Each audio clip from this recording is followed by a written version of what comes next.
Click block Rudy Balduino. Done. Simple lang yun. Hindi yung marami pa kayong pinaglaban, maraming sinasabi, ang kalabasan naman po dyan, andun yung, ano ba kayo sa inyo? Asan yung salitang respeto? Di po ba?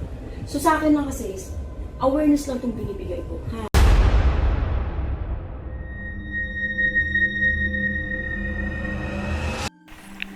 Hello po mga ka-PTV, sa video na ito ay tatalakayin natin ang lugar sa Pilipinas na paulit-ulit natatamaan ng mga hamon ng kalikasan at ito ay kikitil ng madaming buhay. Pero kung ikaw ay hindi pa nakasubscribe sa aking channel, baka naman.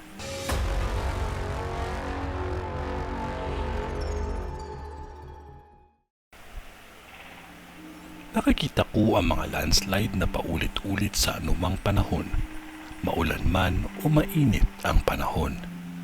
Isa ang probinsyang ito ang makakaranas ng matinding bagyo sa taon na ito. Isa na din dito ang Aklan at Luzon na makakaranas ng matinding hamon ng kalikasan. Kung ano lang ang pinakita sa bisyon ko, yan lang din ang aking masasabi. Mas tibayan pa din ang pananampalataya sa ating Panginoon kasi mas higit siya ang makapangyarihan. Isa ang probinsyang ito ang magkakaroon ng magulong taon at mas mainam na magkaroon ng mahigpit na seguridad upang magkaroon ng matiwasay na pamumuhay. Uulitin ko, huwag kalimutan ang tumawag sa ating Diyos kasi mas malakas ang kanyang kapangyarihan kaysa sa anumang sakuna o dilubyo. Ito ay ang bisyon ni Madam sa Zamboanga.